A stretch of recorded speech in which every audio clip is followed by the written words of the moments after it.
Good morning, and welcome to our Alaska Collaborative on Health and the Environment teleconference titled Endocrine Disruption at the Top of the World, State of the Science with a Message from Alaska. Our guest presenter today is Dr. Carol Kwiatkowski, Executive Director of the Endocrine Disruption Exchange.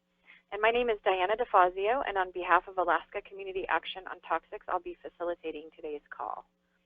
CHE Alaska is a regional partnership group of the National Collaborative on Health and the Environment. CHE Alaska aims to advance knowledge and effective action to address growing concerns about the links between human health and environmental factors.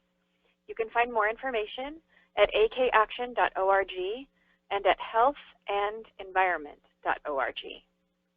Yesterday, I sent a link to the PDF of the PowerPoint presentation for today. If you don't have that document in front of you now, you can download it at akaction.org. You'll find the link just below the title of today's call on our homepage. We will have about 10 to 15 minutes at the end of the call for discussion and your questions, so you might want to make a note of any questions you may have as you listen to the presentation today. And now it is my pleasure to welcome and introduce our presenter. Dr. Carol Kwiatkowski is the Executive Director of the Endocrine Disruption Exchange, or TEDx, and an Assistant Professor Adjunct at the University of Colorado Boulder in the Department of Integrative Physiology. She is responsible for developing the products and services, communication strategies, and funding support necessary to carry out the TEDx mission, which she'll be discussing more about that organization during her talk. Dr. Kwiatkowski studied cognitive science at the University of Denver, where she received her PhD in 1995. And prior to joining TEDx, she was an assistant professor at the University of Colorado School of Medicine. She was recently in Anchorage to present at the Children's Environmental Health Summit, hosted by Alaska Community Action on Toxics, and she'll be sharing some of her impressions from the conference during her talk with us today. So welcome, Dr. Kwiatkowski. You may go ahead and begin. Thank you, Diana. That was a wonderful introduction. I appreciate that. Starting with this title slide, TEDx is based, or was based in Colorado. We still have our home office there next to this beautiful mountain range that you see in the photo.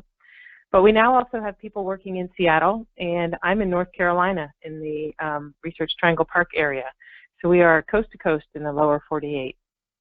So now we can go to slide 2. Oh, I'm sorry, I'm progressing my own slides, but it's not a PowerPoint slide, so it's a PDF, so forgive me that pause. So TEDx is the nonprofit research institute that Theo Colborn founded in 2003. Theo was one of the founders of the field of endocrine disruption and had a tremendous influence on the science, the policy, and the public awareness of endocrine disruption. She was also one of the first people to raise awareness of the health impacts of chemicals associated with unconventional oil and gas production, also known as fracking. And both issues remain the focus of TEDx's work today. TEDx's role is to critique and review scientific research and bring it to bear on issues of concern. We provide scientific expertise to organizations working to protect public health and the environment, including government and non-government organizations. Slide 3. I'm sorry, I'm having trouble advancing my own slides here. Sorry about that. If you can bear with me for a second.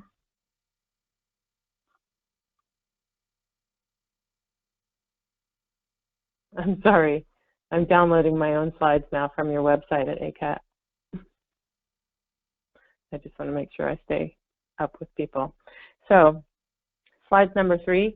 I was invited to give this webinar because I spoke at the Children's Environmental Health Summit a few weeks ago, and I'm going to start by talking about the conference and my experiences there.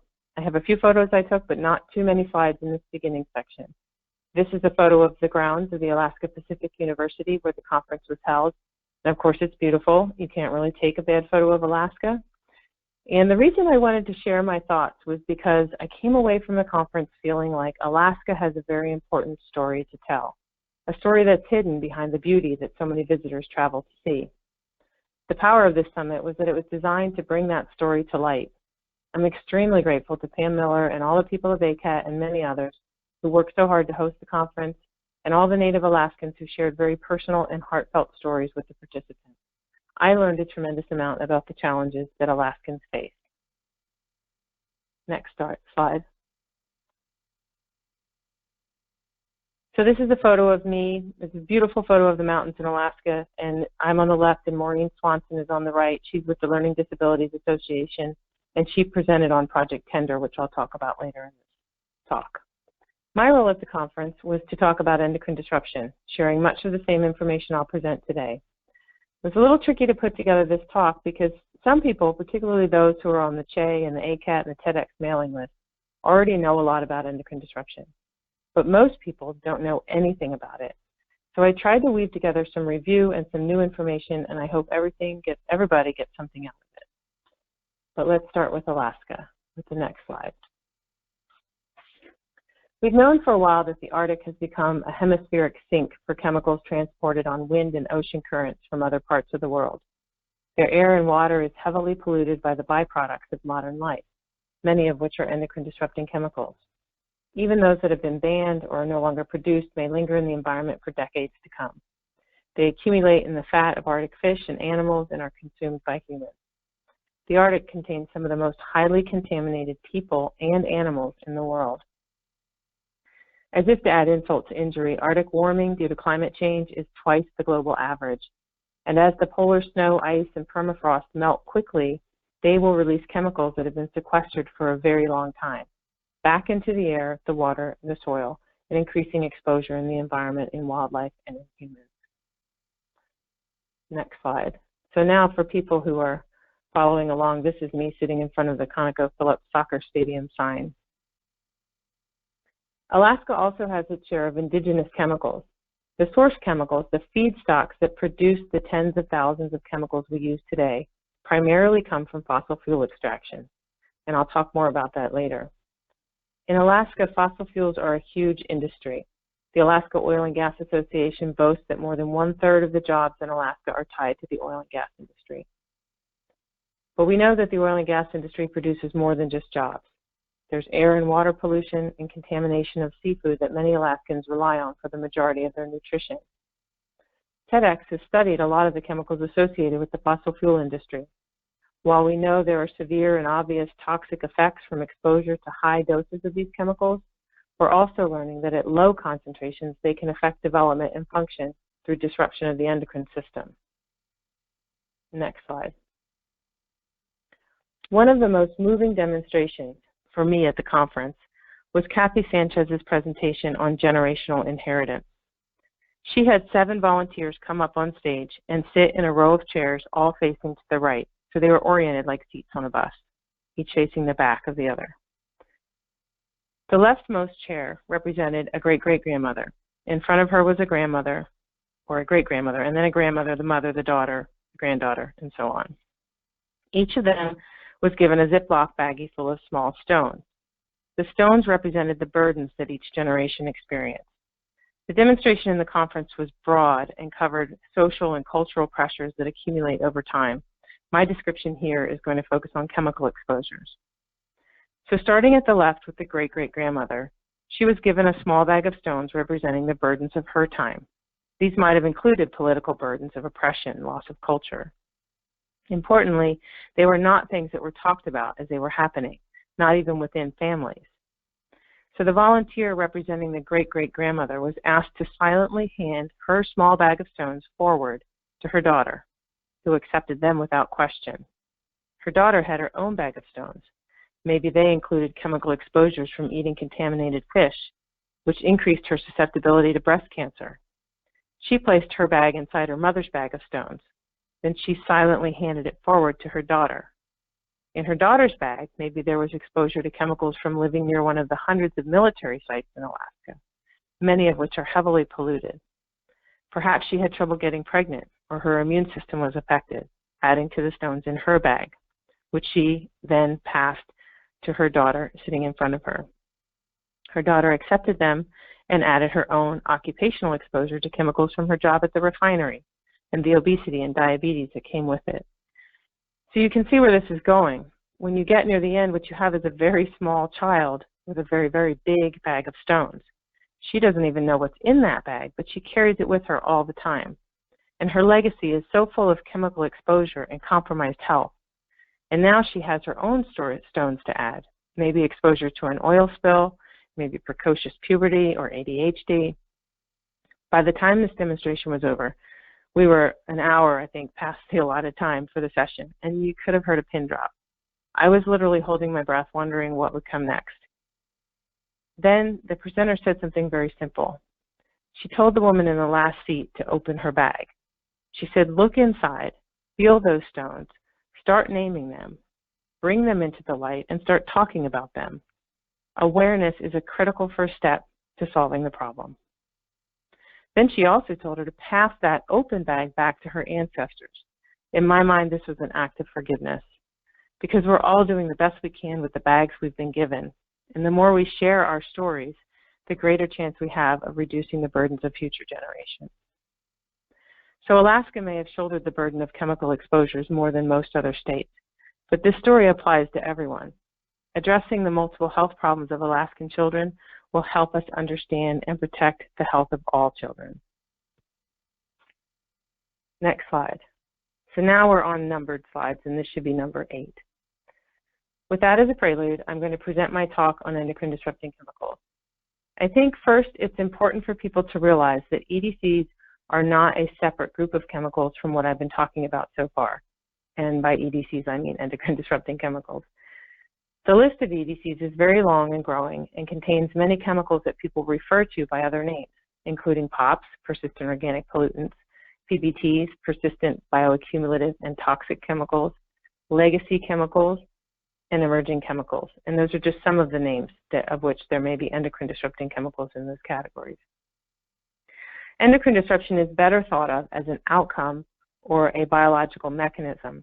It explains the physiology of how many different chemicals, like those we've described, like those I just described, may be having their effects, particularly those that have effects at low concentrations that we're exposed to on a regular basis.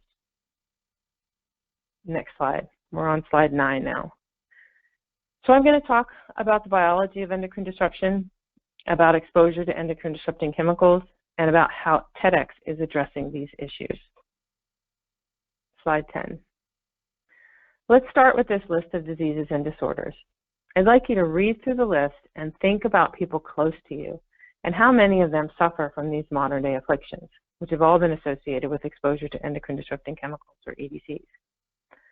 There's infertility and other reproductive problems like endometriosis, thyroid conditions, diabetes and obesity, cancer of the breast or prostate, ADHD, autism, male birth defects like undescended testicles, Parkinson's, Alzheimer's, and immune dysfunction.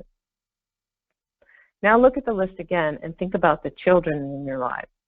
How many people know a child who has ADHD, autism, obesity, diabetes, or childhood cancer? If you could see a show of people's hands on this call, people who know someone affected by one of these conditions, nearly every hand goes up. I've seen this done in conferences several times. And think about the fact that these conditions were all relatively rare before the modern age of chemicals. Next slide. So how could chemicals be causing all these different diseases and disorders? What's the connection between neurological damage, impaired reproduction, and diabetes? It's very possible that disruption of our endocrine system could be the underlying feature that ties them all together, because endocrine disruptors are chemicals that interfere with any aspect of hormone action. And there are a lot of hormones with a lot of different actions in our bodies. So let's explore that a bit. Next slide. This is now slide 12. The endocrine system is present very early on in development, when we're only just a few cells. It develops into a complex network of chemical interactions in the body. The primary endocrine glands and organs, where hormones are produced and secreted, are shown in this diagram. It includes the ovaries, the testes, the adrenals, and the thyroid, probably the most well-known endocrine glands, but also other organs such as the heart, the kidneys, several structures in the brain, and even fat tissue and muscle are endocrine organs. The skin, the body's largest organ, is an important endocrine organ serving as the interface between our external and internal environments. Next slide. These organs, glands, and tissues communicate with each other by sending hormones, like messages, through the bloodstream. The hormones bind to receptors in the target cells to deliver the message. This word cloud shows a few hormones like estrogen, testosterone, progesterone, insulin, but there are upwards of 50 different known hormones. Next slide. Through this dynamic process of sending and receiving chemical messages, the endocrine system influences how we develop, grow, and mature, how our reproductive systems function. It influences our intelligence and behavior, our sleep patterns, appetite, thirst, metabolism, fat storage, also our response to stressful situations and our ability to fight illness. Hormones also influence all the things you regularly get checked by your physician: blood pressure, blood sugar, cholesterol, bone density, and more. Next slide. So what are endocrine disruptors? Endocrine disruptors are chemicals that bind to the hormone receptors located in the cells of the different organs, glands, and tissues of the endocrine system. This diagram shows an example in which the red diamonds represent estrogen. The green ones are EDCs that bind to the estrogen receptors in the cell. The receptors are the little things that look like trucks to me. So the EDC blocks the estrogen from delivering its message. It might mimic the estrogen message, or it might deliver a different message. And aside from receptor binding, EDCs can also interfere with the production of hormones and how they move throughout the body, and with how the body breaks them down. The more we study endocrine disruptors, the more we discover how they function. Next slide. We're now on slide 16. I mentioned that endocrine disruption may be the underlying causative feature that connects those diseases and disorders of the modern world that we saw earlier. One reason for this hypothesis is that endocrine disruption can result from exposure to very small amounts of an endocrine disruptor, amounts that we're exposed to on a regular basis, not from working in a factory, simply from living in our homes. Now, of course, this makes sense because hormones function at extremely low concentration, in parts per trillion even. So if you could imagine looking at 20 Olympic-sized swimming pools, a part per trillion is like one drop in that much water. So in the human body, the amount needed to exert effects is unimaginably tiny in my mind. Next slide. So what else do we know about EDCs? We know that many chemicals, including endocrine disruptors, can cross the placenta, and that health effects occur from prenatal and early life exposure. Perhaps most disturbing is that effects of exposure in utero can be permanent. This is because in the early weeks of pregnancy, when you might not even know you're pregnant, stem cells, which can become anything, they begin to differentiate into testicular cells, heart cells, thyroid, fat, or brain cells. And this is an incredibly vulnerable time in development that sets the stage for future health. Next slide. We're now on 18. So to better understand what can happen during these early exposure periods, we looked to the animal literature to demonstrate the effects of EDCs at specific time points. TEDx created an online scientific resource we call Critical Windows of Development to help illustrate these effects. This slide shows a screenshot from our website. When you open it up, you first see a timeline of the developmental events in humans, like the one on the screen. And the timeline goes week by week across the 3 trimesters. There are 28 rows in all, representing different organs and glands of the endocrine system. Each of the little circles contains a number, which tells you how many events we've documented at that week in human development. By clicking on a circle, you can read about those events. You can see, for example, that 4 weeks after the sperm and egg meet, you can identify the structure of the hypothalamus, which is very important for endocrine functioning. You can also see that the heart has begun to beat. The rudimentary kidneys are appearing, and lung buds begin to form. For lungs that won't even be fully developed until the baby's 18 years old. Now, looking at this screenshot, you can also see in the upper right corner that there are boxes representing different chemicals. Now go to the next slide. Here's a list of the chemicals. It's a little easier to read. When you click on the box for any one of these chemical groups, you get another row of circles identifying what happens when a pregnant rat or mouse is given a very low dose of the chemical during a specific week of development. So you'll be able to see which systems or rows are affected by each chemical and during which weeks of development exposure leads to those effects. And you can click on that circle and read about the actual results. The point of the display is to align normal human developmental events with what can go wrong with EDC exposure based on what's been studied in laboratory animals. And just as an example, BPA and dioxin both affect nearly every one of the 28 rows. It's really amazing when you look at the critical windows of development to see the hundreds of ways the endocrine system can be disrupted. You can imagine how difficult it is to study this in humans when we're exposed to so many different EDCs at once. So the animal literature is actually very important for this sort of thing. Next slide, number 20. So I'm going to shift gears a bit and talk about exposure. I alluded to this at the beginning, that most EDCs we study originate with the extraction, processing, and/or burning of fossil fuels.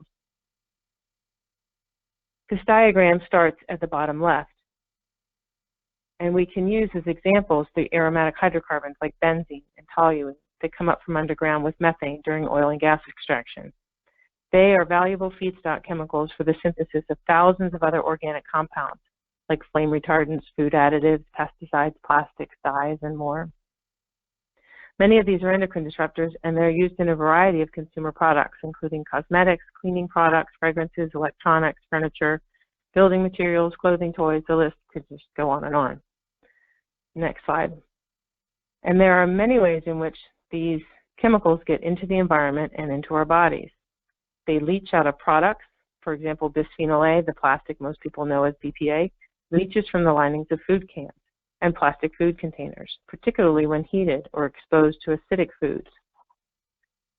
Some chemical molecules simply migrate away from the product, like the coating on thermal receipt paper, which is made of bisphenol A, or flame retardants that escape from foam couch cushions.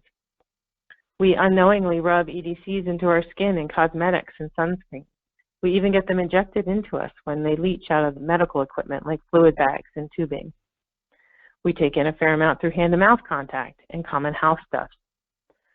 We also breathe EDCs that evaporate or off-gas, such as with phthalates from carpet adhesives, vinyl shower curtains, and fragrance products. Phthalates are designed to help other chemicals like fragrances soak into our bodies. They're carrier chemicals. I was amazed at a recent study that showed that dermal uptake of phthalates directly from the air through the skin was even greater than the amount that was inhaled from the air into the lungs. Due to all the chemicals in consumer products, air concentrations of many different chemicals can be higher indoors than they are outdoors. Slide 22. So where are endocrine disruptors? They're in our air, our water, our soil, our food, and in house dust. They also have been found in wildlife in a wide range of species, including bald eagles, beluga whales, herring gulls. These show things like reproductive effects, hormone and behavioral changes. There are intersex fish in municipal wastewater, male frogs with ovaries, and deer in Montana and Alaska with undescended testicles. EDCs have been found in every person tested. They're in blood, urine, stools, saliva, tears, perspiration, placental tissue, umbilical cord blood, and the meconium of newborn babies. Some remain in the body for years, and others are excreted relatively quickly. Slide 23. The average concentrations of EDCs are typically higher in children than adults for many reasons. Children spend more time closer to the ground where chemicals settle. They have more hand-to-mouth behavior than adults. They have greater food and water intake per unit of body weight. And their immune and metabolic systems are immature, so they don't process chemicals the way adults do. Children are also born pre-polluted with chemicals that cross the placenta. One biomonitoring report identified as many as 232 chemicals in the umbilical cord blood of minority newborn babies. Breast milk and baby formula are other sources of contaminants in young children. Slide 24. It's also true that effects can occur in multiple generations of offspring. Think about when a pregnant woman is exposed to a chemical.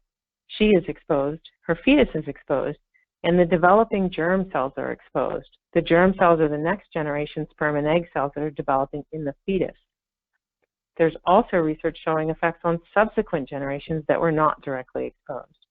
And this is becoming very evident from research on obesogens. Obesogens are chemicals that disrupt metabolism and alter susceptibility to obesity.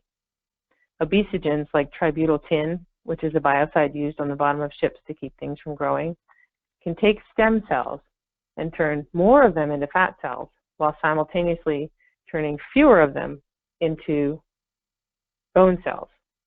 And then this effect gets amplified over generations, which leads to more fat and less bone over time. This is some of the latest science that's coming out of endocrine disruption research. Slide 25. So the NIEHS recently held a meeting to celebrate 25 years of endocrine disruption science. Although it's a relatively young field, the science is really taking off. Mechanisms are being studied that identify how endocrine disruptors exert their influence. Rapid methods of in vitro screening for endocrine activity have been developed and are being used by the Endocrine Disruptor Screening Program of the US EPA. Connections are being made between exposure, endocrine mechanisms, and adverse health outcomes. And scientists are beginning to find ways to study the complex mixtures that people are exposed to on a regular basis. This is all good for science, and as a science-based institute, we fully support it. But it should not be an issue that delays regulatory action. We can't afford to wait for new science to identify precise causal pathways before we begin to reduce the environmental burden of EDCs. Next slide. In other words, we have to begin employing the precautionary principle. Where there are threats of serious or irreversible damage, lack of full scientific certainty shall not be used as a reason for postponing cost-effective measures to prevent environmental degradation. This is from a United Nations conference. After all, we regulated carcinogens long before we understood exactly how they worked, and we still don't know how lead affects neurodevelopment, and yet we've improved the lives of many people by enacting regulations to get lead out of the environment. The point is, for many chemicals, we already know enough to act. Next slide. TEDx's role is to identify those chemicals. We aggregate and synthesize the research that's already been done, identify research needs, and prompt action where the science warrants it. And we do this through several different methods of scientific review. We've written a literature review of all the human health studies of bisphenol A. This was used to get BPA on California's Prop 65 list, so products containing BPA will be labeled as reproductive toxicants. We also evaluated chemicals for inclusion in ChemSec SIN list, which stands for Substitute It Now. These are chemicals likely to be regulated in Europe. In the most recent iteration of this project, we searched 25 different chemicals, screening over 70,000 studies. And several chemicals are on the SIN list because they're endocrine disruptors. The United Nations Environment Program just created a list of high-priority EDCs, naming specifically those taken from the SIN list. Two chemicals we reviewed for the SIN list were BPS and BPF, which are two BPA substitutes or alternatives. We published a systematic review concluding that they were hormonally active and similar enough to BPA that they should not be considered safe substitutes. This study got a lot of attention because of the issue of what are called regrettable substitutes. This is when chemicals deemed harmful either by the government or the public are removed from products only to be replaced by chemicals we know very little about with regards to health effects. We also wrote a review of 4 chemicals known as BTEX, benzene, toluene, ethylbenzene, and xylenes, which are combustion byproducts also found near oil and gas sites. Some of the toxic properties of these chemicals are already well known. We reviewed all the epidemiological studies done in humans at ambient or everyday concentrations and highlighted the fact that effects have been found at concentrations EPA says are safe. This research was presented at a congressional briefing arguing that BTEX should not be used as gasoline additives, a practice that has led to widespread exposure in the general population. We recently submitted a review of polycyclic aromatic hydrocarbons, more air pollutants associated with combustion and found near oil and gas sites, and we focused on their effects on female reproduction. And we're now finishing up reviews of melamine and triclocarban to determine all the different health outcomes that are associated with and what are the endocrine connections. Next slide, number 28. TEDx also studies the health outcomes and all the different chemicals that are associated with them. For example, ADHD, Parkinson's, autism, diabetes, and obesity. And we do this through a project we call PODS, in which we focus on the actual diseases, disorders, and syndromes, and review all the animal and human research on prenatal exposure to chemicals that are associated with them. Then we produce graphs and summaries for the public and write scientific reviews of what we found. Next slide. And when we hone in on a chemical and a health outcome, we can do a thorough systematic review. Systematic reviews are used to assess the relationship between a specific chemical and a specific endpoint. They're well accepted in clinical medicine, and the methods designed to answer environmental health questions have recently been developed by NIEHS and others. They define strict criteria for assessing the validity of each of the studies conducted, for looking at the overall confidence in the body of evidence and the relevance to human health. One important feature is that the decision-making that goes into a systematic review is documented for transparency. The result is a clear conclusion about the degree of hazard a chemical poses to human health. We conducted a systematic review of the association between BPA and hyperactivity, a primary symptom of ADHD. We found 27 studies, and we were able to conduct a meta-analysis of the animal research. The manuscript is undergoing journal review right now, so I can't really discuss the results. But I want to leave you with systematic review as an extremely important mechanism for getting the work of academic scientists into the regulatory process, which usually relies on government or industry studies to make decisions. And they are becoming the new standard for literature reviews. Next slide. So finally, I wanted to say a few words about Project Tender, which TEDx is a part of. It's a consortium of about 50 scientists, healthcare professionals, and providers, and advocates from across the country. And TENDER stands for Targeting Environmental Neurodevelopmental Risks. The consensus statement published in July in Environmental Health Perspective is a call to action, stating that while neurodevelopmental disorders like ADHD, autism, and other intellectual learning and behavioral disabilities have multiple causes, toxic chemical exposure can be prevented. It calls out the government for the fact that the vast majority of chemicals in industrial and consumer products are not tested for developmental neurotoxicity. We need a new framework for assessing chemicals and preventing exposures that pose risk. This consensus statement has been endorsed by the American College of Obstetricians and Gynecologists, by the Endocrine Society, the National Medical Society, and many other major national and international associations. And it's getting a lot of news media attention, and the politicians are listening. So this is all very good news. Next slide. So I wanted to say one more thing in closing, that some people say that scientists should not be involved in advocacy, but particularly in matters of public health, excluding the experts makes absolutely no sense. I recently attended a talk by Paul Ehrlich, the famous conservation biologist. He said scientists have a moral obligation to speak out about what they're finding in their research. This is how things will begin to change, and this is TEDx's mission. Next slide. So with that, I will thank the entire TEDx team for all their hard work and our funders who have provided the generous financial support to allow us to do what we do. Thank you. Oh, thank you so much, Carol. That was an excellent presentation. And I hope that we have lots of questions out there since we do have a good amount of time for discussion. So at this time, if any of our participants would like to ask a question or make a comment, you may do so. If you would like to do that, you need to press *2 to unmute your line. Please also state your name and affiliation. And then please mute your line when you're done. So our discussion time is now open. Yeah, good morning. This is Dr. Fran Solomon from the Evergreen State College in Tacoma, Washington.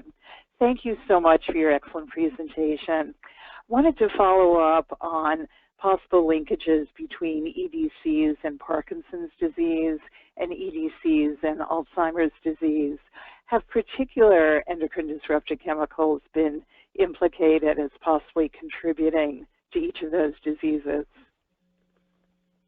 So I know some about Parkinson's, not so much about Alzheimer's, just in terms of off the top of my head, because we've worked on Parkinson's specifically, and there are a lot of different pesticides that from the animal literature have been implicated in Parkinson's. And I'd be happy to send you, what we've identified from that. I can show you the chemical names and the actual studies. Okay. That would be I can't rattle them off the top of my head. Yeah, it's primarily pesticides and not very much human studies. Okay. Yeah, I believe, Diana has my email, so you can send it to her, or I'll send you my email via Diana. Yeah, I'll put you two together. And I can. Okay, great. And my contact information I probably should have put on here. It's Carol KW, CarolKW at TEDx.org, TEDx.org. So just for people to know that. Good. I'll email my question to you then. Yeah, thank you. Okay, thanks very much.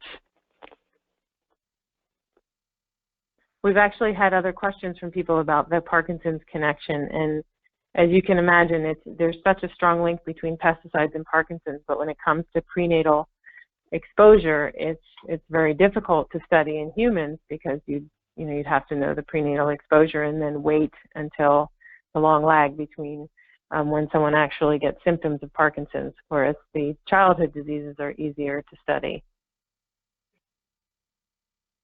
Yeah, I have a question. My name is Stephen Seymour. Can you hear me? Yes, I can. Great. Yeah, thank you for that talk. And I had a question because I know the EPA from the mid-90s was to look at the endocrine disrupting chemicals, and they've put out some lists in the last couple of years of some analysis that they're doing. And I just wondered if anybody had looked at what that analysis consists of and moving now and in the future. And is that an effective way to make determinations at this point? So I think when it comes to the endocrine disruptor screening program, sometimes people forget that it's a screening program. It's not a regulatory program. And so where they're going with that program right now is they're going for big numbers. So they're doing a lot of in vitro screenings, these high throughput screenings where they can test thousands of chemicals all at once for their binding to the estrogen receptor and the androgen receptor, that sort of thing. And they're doing that. They're cranking out thousands, tens of thousands of chemicals and looking at which ones have actual, implications at the receptor level in hormones. And they're also doing a lot with what they call in silico studies, or it's modeling, it's computer modeling of these interactions. And so in the sense that nobody else is doing that, I think it could be very useful. And it's a valid approach, and I think they're doing a good job of it.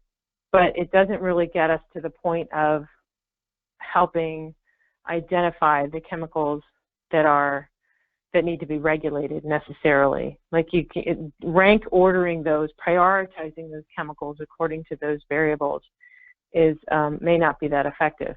It could be useful for feeding into some of these other big projects that are going on where they're looking at adverse outcome pathways, and they look at an exposure, and then they look at different events that ensue from that exposure at the receptor level, at the level of molecules or cells, and then they play that out into sort of higher order health effects, and they're trying to connect all the pieces of the puzzle to figure out how the endocrine system is mediating between the exposure and the effect. And this is what I was referring to as that is all wonderful science, and it's great, and a lot of people are working on it. But that's not really necessary to be regulating a chemical. If a chemical has an adverse outcome, that's where we should be intervening in a point of regulation. So it can become a huge delay factor. That sort of answer wound away from the endocrine disruptor screening program, but I hope I answered your question. Yes, you did. Thank you. Mm-hmm. Again, if you'd like to ask a question, please press *2 to unmute your line. Hi, Hello, everyone. This is Pam Miller with Alaska Community Action on Toxics. And first of all, I'd like to thank Carol for your great talk today. And we loved having you in Alaska, and thank you for coming to the Children's Environmental Health Summit. So I first have a comment that we will be posting the talks from the Children's Environmental Health Summit as both video along with the PowerPoint presentations themselves very soon on our website within a week. And then also we are working on a report and proceedings from the Children's Environmental Health Summit that should be ready in about a month. So again, thank you so much, Carol. Thank you for the work, and thank you for the work of TEDx and carrying on the legacy of Theo Colburn. You just do remarkable work. And I do have a question. Would you please elaborate about the scientific understanding of endocrine disrupting chemicals, diabetes and obesity? You touched a little bit about tributyltin and bisphenol A, and I wondered if you would talk a little bit more about that, because it's very clearly an important issue here and in many communities around the country and world. And what we hear a lot from public health professionals is, you know, diabetes and obesity is just connected with exercise and other kind of lifestyle choices, but I think there's very little understanding about the relation of endocrine disrupting chemicals in these diseases. So love to hear more about that. Thank you. Yes, thank you, Pam. Great to hear your voice always, and I appreciate all your words of gratitude. It was great to be at the conference. When it comes to obesity and diabetes, this is one area where endocrine disruption has really taken off in the last decade. And the work of Bruce Bloomberg in California and many others have helped to illuminate a lot of what is going on by studying the PPAR gamma receptor. So they've identified receptors in the system and specific chemicals that act as obesogens. And of course, insulin is a hormone. Not everybody's aware of that. So among that community, it's very clear that there are obesogens in the environment that are increasing the susceptibility to obesity. And I've even heard the term diabetogens, playing off from estrogens and endocrine disruptors. And so I think, unfortunately, it's just going to take a long time before that science filters up to the level of like public health messages, because you have, you know, people have, it's already ingrained in people that changing their diet, changing their, you know, their lifestyle and exercise and that sort of thing will decrease their chances of these things happening and also improve their situations. And they will, I'm sure, improve their situations. And those variables are still very important. But the recognition that these chemicals are having effects on these conditions is really needs to be expanded into the wider world. And it's interesting, just as a little aside, when I first came to work for Theo in 2007, and she basically explained endocrine disruption to me because I didn't know much about it. I didn't come from a background in environmental health. And I said, well, why don't you just tell Oprah about this? Because if you could get this on Oprah, everybody would know about it and the problems would, you know, the public awareness problems would go away. And she had a funny answer about how she tried that already, and Oprah was gun shy because there was some hamburger incident with industry, and it was pretty funny interaction. But this is a huge message for, you know, on the level of public health. And I think anything that we can do to help get that message out would be great. It doesn't necessarily solve the problems for people who have diabetes and obesity, but the prevention side of things is really important. There was hi, Carol. This is Meg Hirsch. Oh, hello. Oh, go Hi. ahead. There was also a Yes. man who was trying to ask a question before. So Oh, sorry. no, he can go after you. I just want to make sure that people don't give up. Sure. This is Meg Hirschberg from the Anti-Cancer Lifestyle Foundation. And my question concerns women, pregnant women, if there are particular guides or resources for during pregnancy and in, you know, when the babies are, you know, born, those first few years of life, about what to avoid and how to sort of guide their purchasing and other exposures that they might have. I mean, other than the databases that you find on the Environmental Working Group website and so forth, are there books or resources to help guide pregnant women? You know, there are some statements that have come out in the last couple of years that have been very powerful and in fact drew a lot of pushback from stakeholders who didn't want to see this, but that come from the medical community. It's been difficult to engage the medical community on these issues.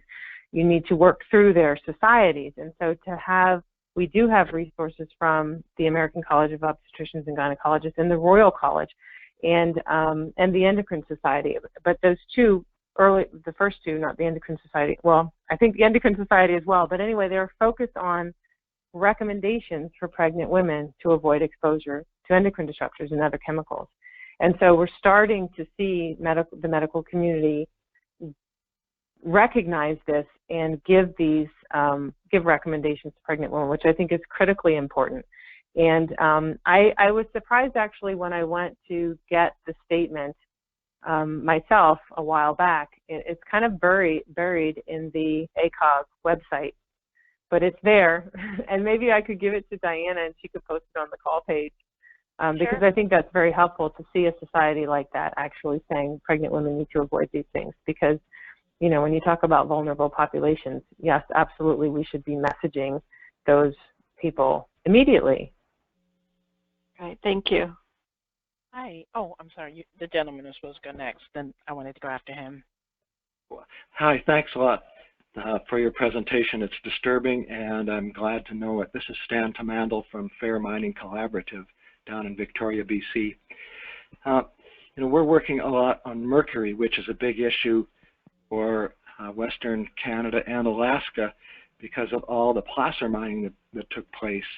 And I'm wondering, and also the greatest mercury emissions in the atmosphere actually come from artisanal and placer miners around the world, bigger than coal plants.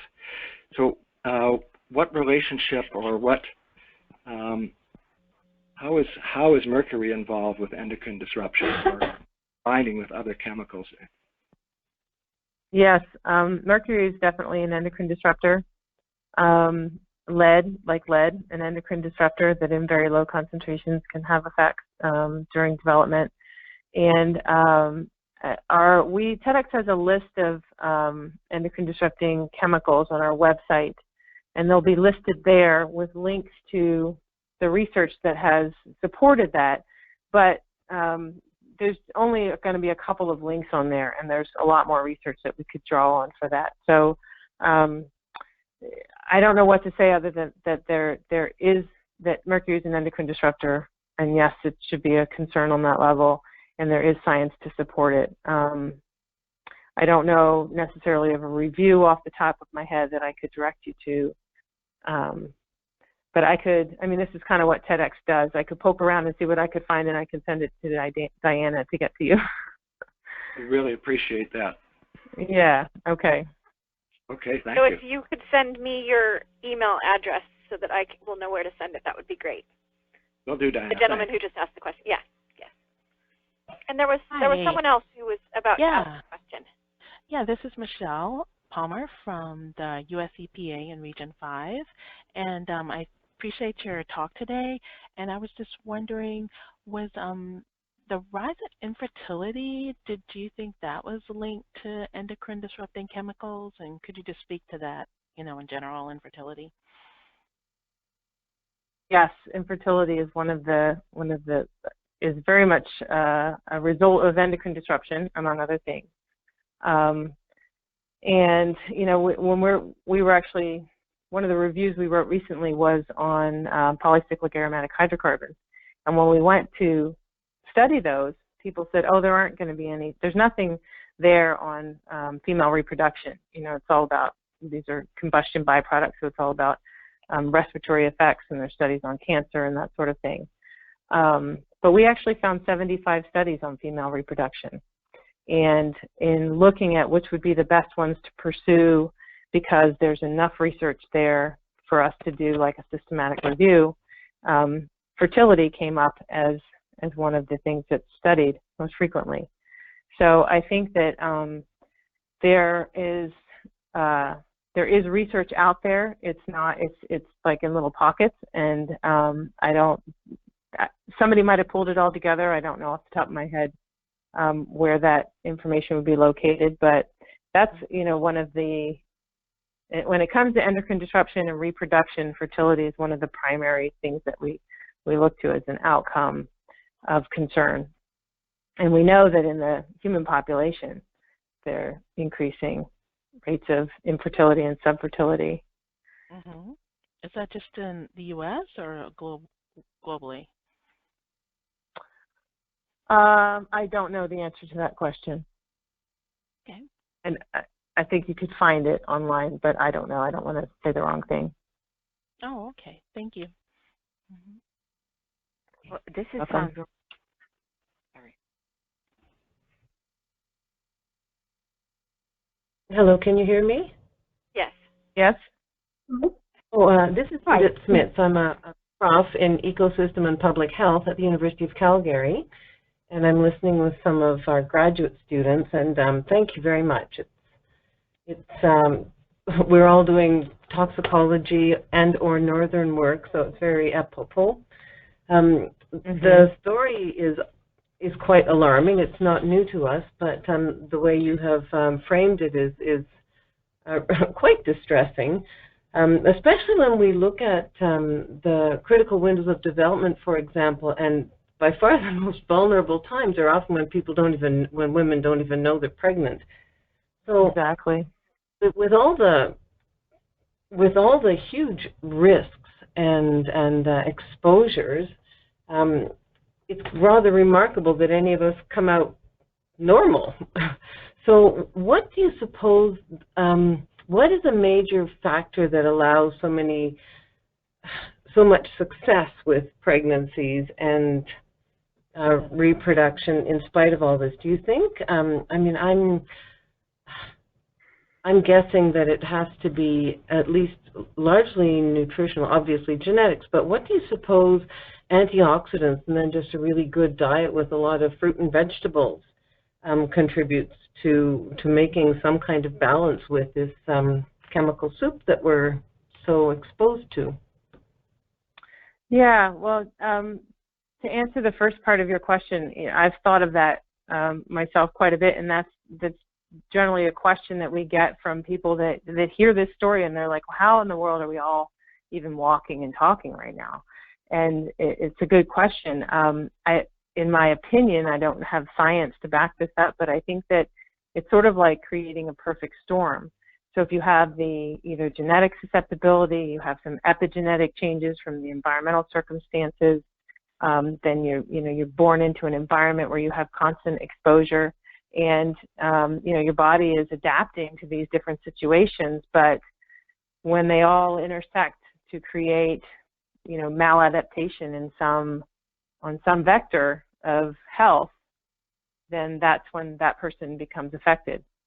I don't know how else to explain it. It's sort of like, why does one person get cancer and no one else in their family has it, or no one else that they know has it, even if it was an environmental exposure? It's very complex, and I'm sorry I don't have an answer.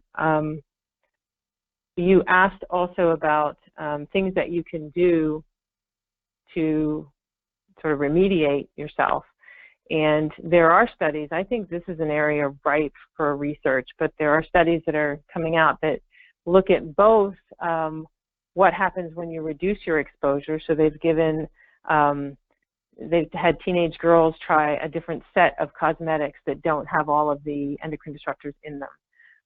And they see that it reduces their body burden, so it lowers the number and amount of chemicals in their body.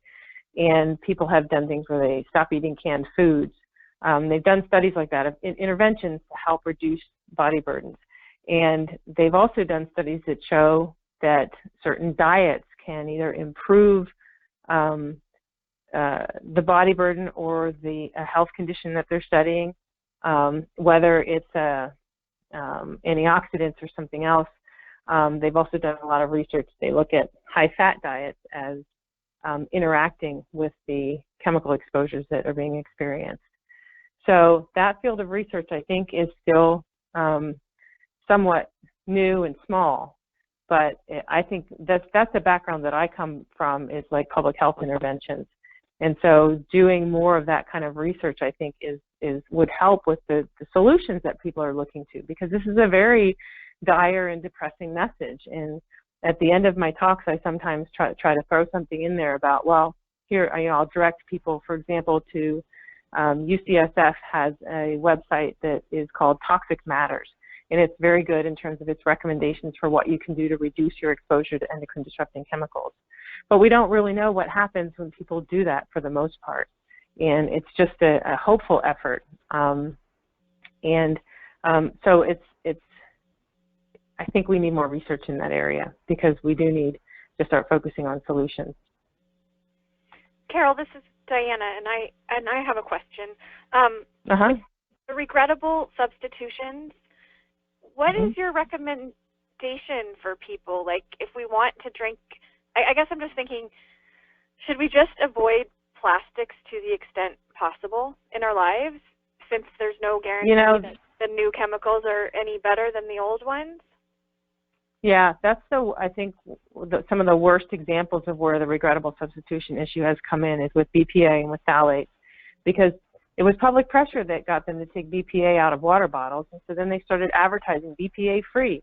So everybody thinks that, now we're good, we can use the BPA free, but now that they're using BPS or BPF or some other substitute, if you look at the molecular structure of these chemicals, they're nearly identical. So it wasn't, I don't think that they were really going for, they might have gone for some parameters of a safer alternative, but really it was just an alternative that we don't know anything about. And one of the solutions, I think, when it comes to the plastics, I definitely in my life avoid plastics as much as possible. I mean, it isn't, my desk is plastic, so it's not possible, my computer keyboard, but I try to keep it out of my food contact materials and that sort of thing. The other solution, I think, is that there's got to be a creative way around the law so that if BPA is under scrutiny and or phthalates, which have been receiving some regulatory attention, if they're being banned from certain products, first of all, if they're being banned from products in children, they should be banned from products that pregnant women are exposed to. That's just a no-brainer. But also, if a chemical is going to be used as a replacement chemical, then it should at least be tested on the same kinds of tests that identified a problem with the original chemical. So, you've got some research showing that, this particular phthalate is bad. If you want to replace it, let's make sure that that phthalate that it passes that same test. I mean, that's just one idea, from my brain that regulators could approach it from that direction. But we've got to do something about that, because otherwise it's just delay while we get exposed to more new chemicals. And the other thing is pre-market testing. I mean, if new chemicals are coming on the market, they should be tested for health and safety before they are allowed to be in consumer products. That is a strict requirement for pharmaceuticals, and it's just something that the makers of consumer products have never been subject to. And it's time that our laws require that they have to be tested before they're allowed to be sold to people in products. Thank you. I do believe we're out of time. If there are people who had questions that you're just burning questions that you didn't get a chance to ask, you're welcome to email those to me, and I'll do what I can to find an answer for you. My email address is diana@akaction.org. And Carol, are there any other concluding remarks you'd like to make before I close out the call?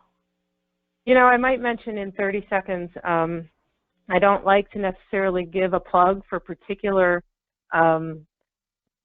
businesses or industries or products, but we are seeing some hopeful action, much of it driven by NGOs, nonprofit organizations who are working with businesses who are saying, we don't want these chemicals in our products. And so sometimes we paint industry with a broad brush, and we can separate out the chemical manufacturers from the product manufacturers from the retailers. And the retailers and the product manufacturers are starting to say, look, our customers don't want these products, these chemicals in their products. We don't need to understand every single thing about how they operate at the molecular level. We know enough to know they're bad. We want you to stop putting them in our products. And they're telling chemical manufacturers that.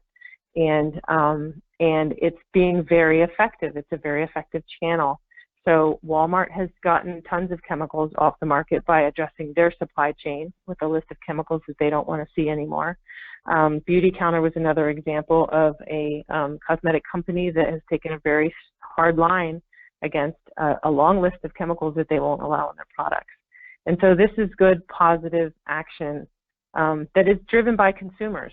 And so there is hope there that there's something people can do for the greater good. Well, great. That's a good note to end on, a positive note that we can do something about this. So again, we really appreciate your time and your great presentation today. And all of you who called in, thank you so much. We will have a MP3 recording of today's call posted to our website, and everybody who signed up will receive notification when that is available online. Also, we are approaching the end of the year, and if you're thinking about your end of the year charitable contributions, I hope you'll consider making a donation in support of our monthly Che Alaska teleconferences, because your gift will provide the support we need to keep bringing these calls to you. And you can donate online at akaction.org. And again, if you have any additional questions or comments, you can contact us. The phone number is 907-222-7714. That's for Alaska Community Action on Toxics at their Anchorage office. Or you can email me at diana1n@akaction.org. And thank you again to everyone for your time this morning. Have a wonderful day. Thank you, Carol. Thank you, Diana. Thank you. Thank you. Thanks.